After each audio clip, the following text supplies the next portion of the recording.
In this episode of Gareth Jones on Speed, we're boldly going where this podcast hasn't been before. To India, on two wheels.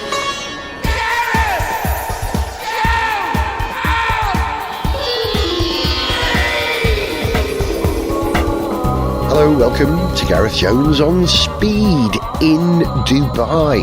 At the moment, I am halfway between North Wales and Bengaluru, the city that used to be known as Bangalore, but it's now reverted to its more accurate name of Bengaluru. Why am I on my way to India? Well, three reasons really, I suppose. Number one, I've never been to India and I thought that'd be a really good idea. And number two, motorbikes. We've been making this podcast for 20 years and not once have I ridden and reviewed a motorcycle, which is ridiculous because I had a motorbike licence before I had a car licence. I've owned bikes for many years, although I haven't owned or even ridden a bike myself for probably 25 years. So it's about time that we did something about bikes on the show. I did moot it a few years ago.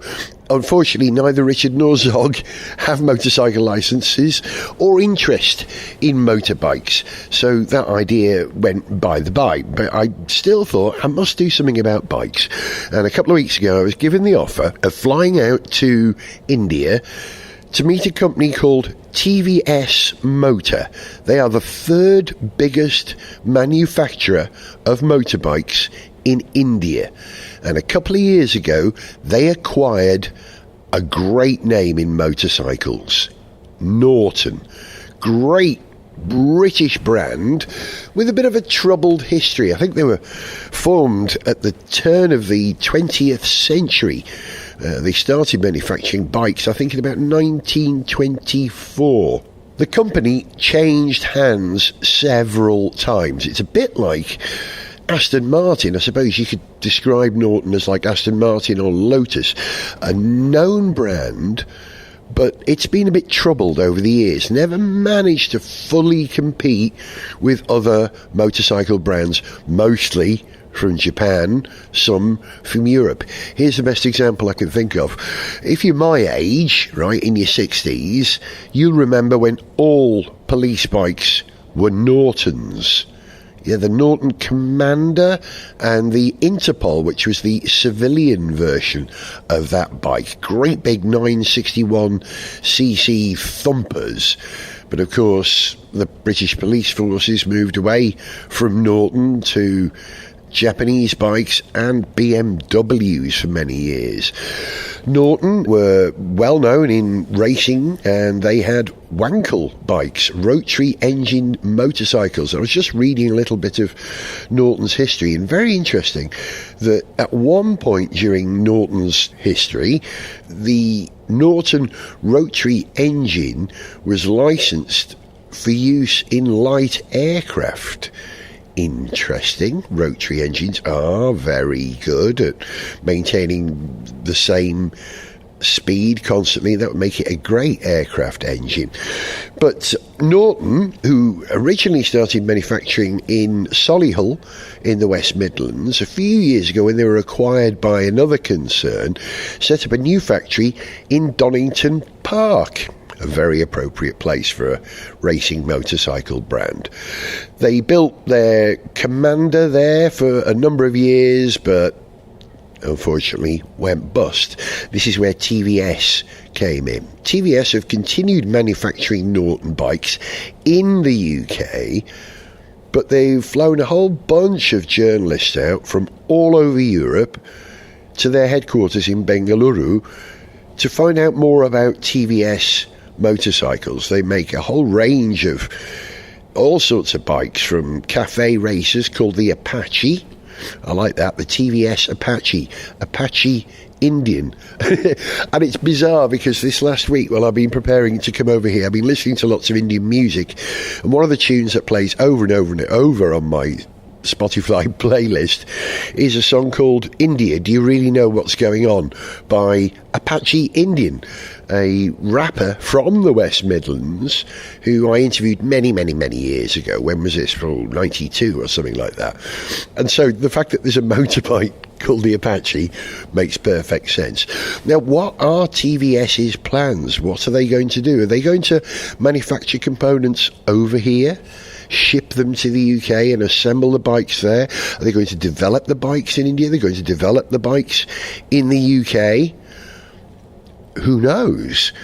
But the idea that the Norton brand, one of the greatest of British motorcycle brands, could yet be resurrected properly and have some kind of penetration in the market is very exciting. I've been reading about Norton's history. There have been some sort of car crossovers over the years. At one point, Norton were connected to March Engineering, who make Formula One cars. And I believe the guy who is the managing director of Norton in the UK at the moment was once the managing director or a chief player at Lotus road cars, not F1 cars. So you can see why Norton has a certain cachet. It is connected to deep-held memories by people who loved motorbikes back in the 60s. I always wanted a Norton, always wanted a Triumph, always wanted a Yamaha TDM 850. That was one of my favourite bikes. Bikes I've owned over the years. My first bike was a Yamaha RS125, then I got a Honda CB200, then a Kawasaki KLR 250, then a Kawasaki 125, what was that, the KMX 125, then I got a KLR 650, and then I replaced that with a Kawasaki Tengai, a kind of Dakar bike, big 650 single 4-valve thumper, stands very tall. That's my kind of bike. I've never really ridden a cafe racer, although I did ride a Triumph Trophy around San Francisco a few years ago. That was very exciting. That's a great place to ride bikes.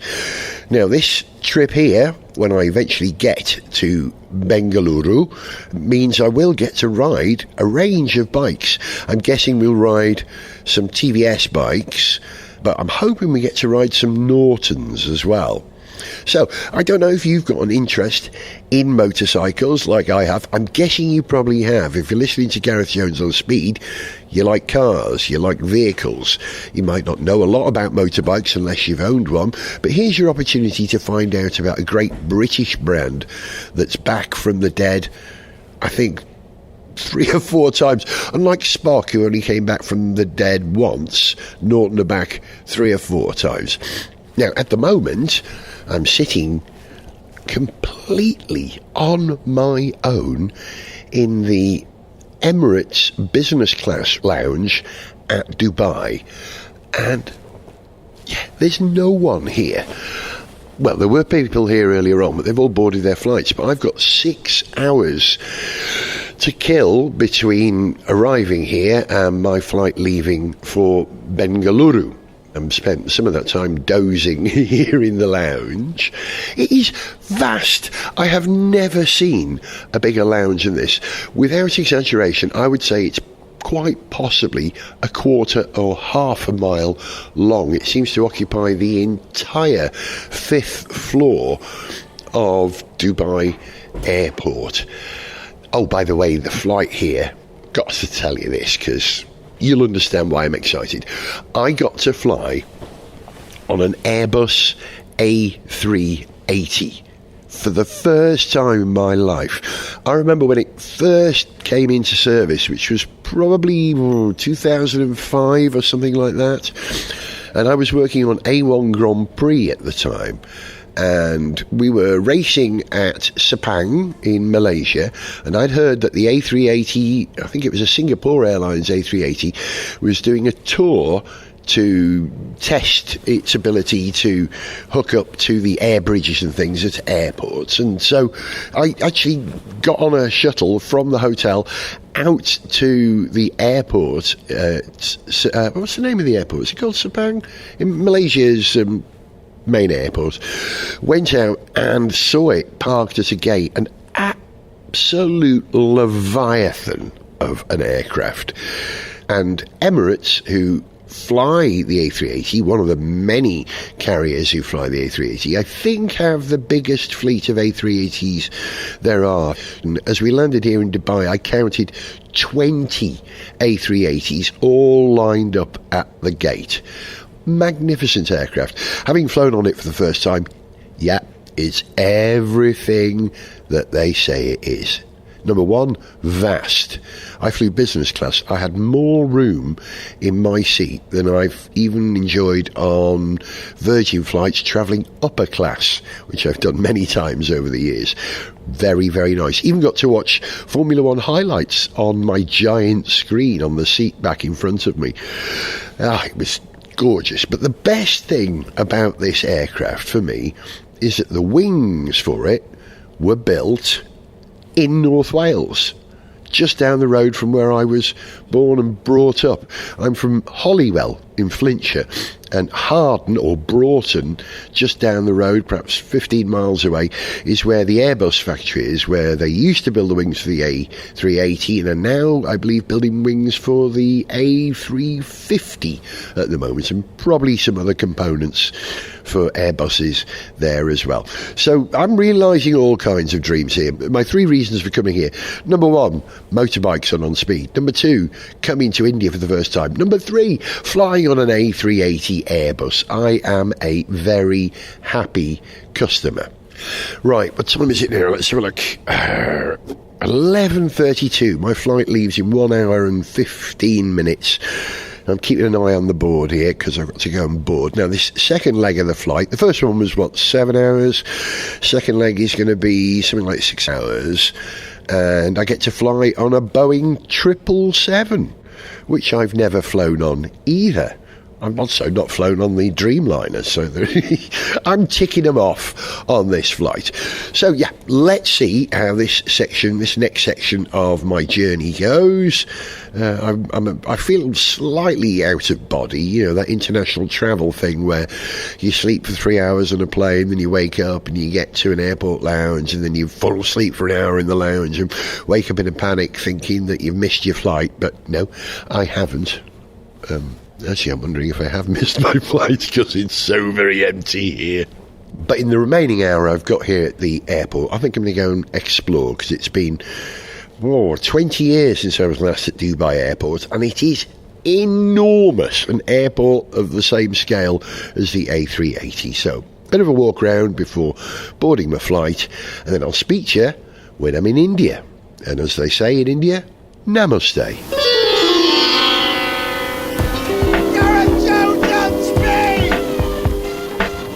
And relax. I've made it to Bengaluru in India. Hooray. I'm in my hotel. It was a long journey, 7 hours from the UK, 6 hours waiting in Dubai for my connection, and then another 4 hours from Dubai to Bengaluru, and then 2.5 hours in a taxi from the airport to the hotel. But I have to say that 2.5 hours was absolutely fascinating. The second I arrived, when we went out to get in the car, I noticed, oh hello, it's a Toyota Innova City Star. I've never seen one of those before, a bit like a Toyota Picnic or something like a Camry Verso, a big MPV, and very nice it was as well. And we fought our way through the traffic. What a lot of traffic. Oh, there are a lot of people here in Bengaluru, and they all ride motorbikes.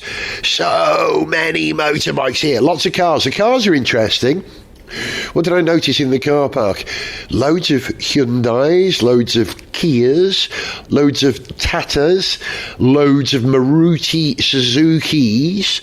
Hyundai and Kia, of course, manufacture cars here in India. Interesting to see them being taken on board by the car buying public so enthusiastically here. So a couple of really nice little Kia kind of, what would I describe it? A bit like the Jeep Renegade sort of thing. Neat. Never seen one of those before. And so many Suzuki Swifts. I saw what could be best described as a murmuration of Suzuki Swifts. See what I did there? And all the different versions of the Suzuki Swift as well. They have the hatch version, they have a saloon version. Fascinating. Tuk-tuks or motor rickshaws everywhere, and some of the longest trucks I've ever seen in my life. I saw a couple of flatbed trucks with incredibly long flatbeds and incredibly long overhangs at the back. Makes them manoeuvrable, but that's quite an overhang to get round a tight corner. Helmets seem to be optional on motorbikes. Everyone is very well behaved. I have to say, everyone goes through a lot of trouble to avoid everybody else. Lane splitting is a thing that happens here because all the motorbikes are on the left-hand side. So all the people in the number one lane in cars split their lane into number two to allow the motorbikes, and that has a knock-on effect. So if you're in lane 3, you're squashed up against the concrete barrier that separates you from the roadway going the opposite direction. But we made it very swiftly here. It was very nice, and what an amazing place it is. I saw, what did I see on the way here? MG dealerships, Porsche dealership with a Ducati dealership next to it, which kind of makes sense because Audi own Ducati. Audi, Porsche, all part of the VAG group, of course. What else did I notice? Ladies sit side saddle on the rear of motorbikes. In fact, at one point, we were in this huge throng of traffic, and this guy comes down the road the wrong way, trying to get through. He was trying to do a shortcut to get to his exit, and there was a policeman there who stopped him. But the lady sitting on the back, very elegant older Indian lady, sitting on the back of this little commuter bike, side saddle, so elegant, so graceful. And so many commuter bikes, lots of Hondas, lots of Suzukis, lots of Yamahas, presumably lots of TVSs, although it's hard to recognise those. I don't know the logo, but I'm learning. Didn't see any Triumphs or Nortons, not yet anyway. I saw some Royal Enfields. Yeah, they love their motorbikes here, so we've come to the right place. Now, I've got to go and jump in the shower and go and meet the people who are taking us around TVS Motor's factory tomorrow. They're in a microbrewery over the road, so I'm going over for one pint. So I've got to get up super early, and it's been a very long day, and I'm sure that beer will go straight to me head. But I've got loads to discover tomorrow. One thing I've discovered is that although we're staying here in Bengaluru, we're actually going to TVS's factory, which is in Tamil Nadu, the town called Hosur, I think, or Hosur, which is a bit of a journey away. But we're going to go and see what they do here and discover what plans they have for Norton. And quite honestly, I can't wait. It's wonderful to be here in India. Absolutely wonderful. And the food, I've eaten good food on the flight. Can't wait to eat it here in India. But hey, this isn't a food programme. It's a car and motorbike programme. Well, it was a car programme. Now it's a car and motorbike programme. That's a good thing, right? Gareth, don't touch me! Hey, how you doing? I'm at TVS's factory. I've just been given a presentation by a couple of big players at TVS telling us about the history and scale of TVS Motor. Quite possibly the biggest vehicle manufacturer you've never heard of. They are all over the place. Let me see, they produce, I made some notes, over 5.5 million vehicles a year, and if you include their three-wheelers, that's 5.8 billion. company started back in 1911, where initially they ran a bus service in India. One of their earliest innovations, which was in the 1930s, was to send out a vehicle, a road sweeper, that had an electromagnet attached to it, which would go around picking up nails and horseshoes. So of course much of transport was done by horses in India back in the turn of the 20th century. So it would collect all the nails and the horseshoes, and it would prevent their bus service from getting flat tyres. They call this customer oriented, that they got to make sure that their customers are happy, that they get delivered to wherever they're going. And that innovation of using an electric road sweeper ensured that. They've got a number of major manufacturing plants. This one in Hosur, which is in Tamil Nadu, a neighbouring province to Katanaka, which is where Bengaluru is, so just over the border now. They also manufacture in Indonesia, but the plant here at Hosur in Tamil Nadu is huge, 350 acres, where they build 2- and 3-wheelers here. Gaurav Gupta, the president of the two-wheel business in India, then went on to explain how the philosophy of TVS is to mobilise the nation. They started that initially with their bus service, and in 1929 became a GM dealership in India, and in 1979 started manufacturing bikes. They started manufacturing bikes in Indonesia in 2006, 3-wheelers in 2008. In 2013, they set up a partnership with BMW Motorrad to manufacture and develop bikes for BMW. So they're not just a manufacturing plant, they actually develop the vehicles too.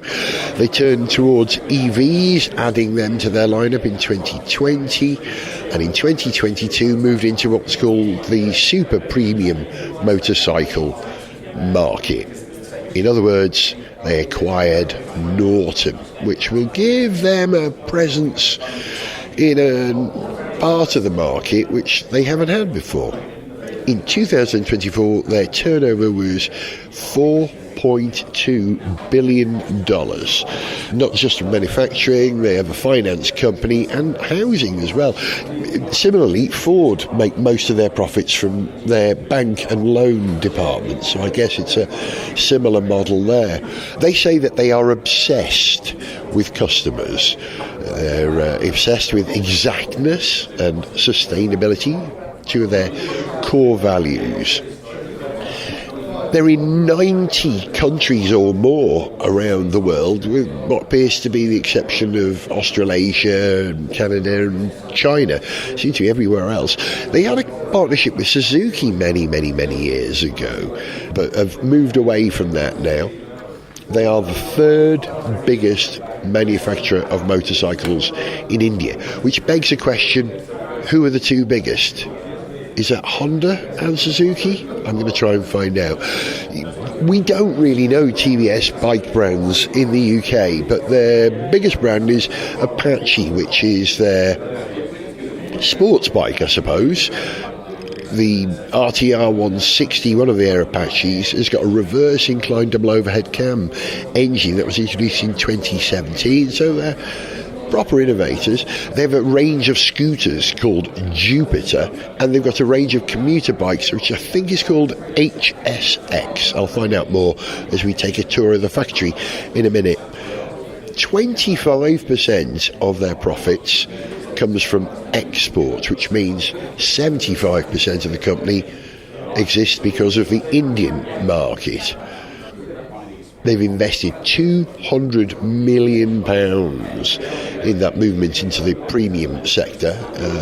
That's what they're spending on the development of Norton. They've just set up a new factory in Solihull in the West Midlands. And as you know, my mate Vince, who appears on the programme, lives in Solihull. So next time he's there, I think I'm going to go and have to visit Norton. But while I'm here, I'm going to learn more about TVS. We're going on a tour around the factory in a minute. One of the things that they're very, very proud about is they have a bioreserve here. Over 900 species of flora and fauna. And I'm hoping none of them are poisonous snakes. We're about to find out as we go on the tour.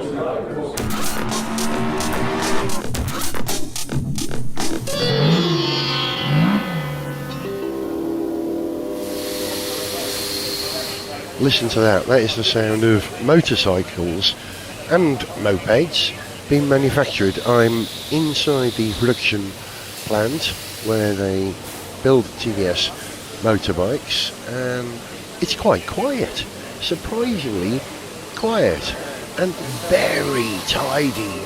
Not quite sort of laboratory Formula One levels of immaculate, but it's very ordered, very, very smart. And part of that comes from TVS's history with Suzuki. First thing I noticed when I walked in, it's a big sign saying how they employ Kaizen production approaches. Kaizen is the Japanese methodology, I suppose you could call it, which is employed by Toyota in Europe, amongst many others, where I believe every member of the production team, or partner, whatever they call them, has the right to stop production if they spot something going wrong.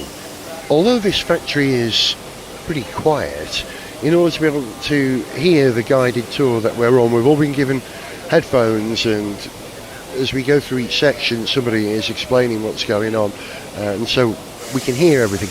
Would you like to hear a little bit of one of the people explaining what's going on here? Thought you might. To almost 70 plus countries. That's where we embarked on having a phased approach of ensuring the planning is put in place. And we have a structured SNOP planning. This is basically a sales and operations planning where the entire demand is aggregated from the dealers. So all the planning is automated based on the inputs that we get from the dealers and the networks and the customers. So this is our overall framework of it. And by doing this, what we have done is earlier we used to do the planning at a model level, at a month level, at a very aggregate level. Now we are able to go at a very detailed level, at a SKU level, at a day level. So at any point in time, I would know what is the SKU-wise stocks or inventories that a dealer carries and what kind of dispatches that we need to integrate so that the customer demand is met. Okay. So this is a very high-level video demo of the platform that we have put in place where the entire planning is integrated, and we are able to seamlessly integrate between the sales planning and the production planning process. India is a very populated country, that's the right word, isn't it? There's a lot of people here, but surprisingly, most of the work done in the factory seems to be done by robots and machines, not just, your classic Hitachi robot arm that's welding elements together, but much of the movement of components around the factory appears to be done by autonomous robots as well. They have drones which are constantly inspecting things from above. They have quadruped robots on trial here, like your Boston Dynamics robot dog hopping around. And they have robots with all sorts of optical abilities as well, inspecting components for defects. So they're employing some of the absolute most modern production technology and techniques here, which probably explains why the company has been unbelievably successful in the last, I think, did they say the last 15 years? They've more than doubled their profits. They really are on a rocket sled, this company, or maybe they're on a very fast TVS motorbike. Interesting. Just been told about digitisation here at the factory. They have a way of tagging components which tells you not only which stand it was built on, what time of the day, what day of the week, but also the names of the staff members or the partners responsible for manufacturing that piece. It's not a blame culture, it's just so they can identify where problems occur and stop them from getting moved on to the next phase of the production chain. Something I was very interested to hear was that the robots, of course, here use machine learning to improve their performance, and some of the technology is listening as well, not just listening to engines as they're run and tested, but listening to the machines that are manufacturing the components to see if those machines are running at optimum efficiency, and doing that simply by the audio.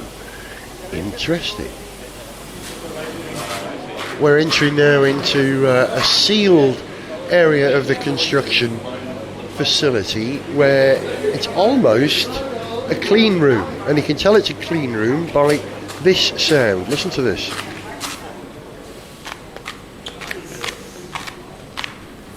That was the sound of my shoes walking over a sticky mat, removing any dust and gravel that may be attached to my shoes before I come into this area. And I have to say, it's nice and quiet and clean and cool in here. Yeah, nice and cool. This is their multi-cylinder engine assembly line. If you excuse me, I'm going to listen in on the guide and hear how this works, and I'll tell you what I've learned. Oh, hang on, I can tell you. I'm looking around here, there are lots of signs above me. There's the final assembly conveyor, the crankcase sub-assembly cell, the shaft sub-assembly cell, the cylinder head sub-assembly cell. Try saying that with my lisp, by the way. Shaft sub-assembly cell, cylinder head sub-assembly cell, covers and GB plate sub-assembly cell. What's a GB plate? Gareth Jones on speed.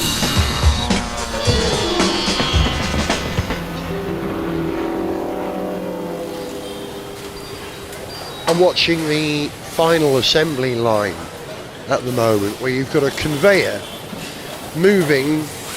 Well, how many 100 bikes on the conveyor, probably, all moving at a very slow walking pace, with production team operatives, is that the right term, working on both sides of the bike, and the bike is at head height, so nobody's crouching, nobody's bending, nobody's reaching up, and the people operating here seem to be doing several functions. Instead of a bike arriving in front of you, you tighten 4 bolts, the bike moves off, another bike comes in, you tighten 4 bolts, the bike moves off. Each worker is doing a series of tasks.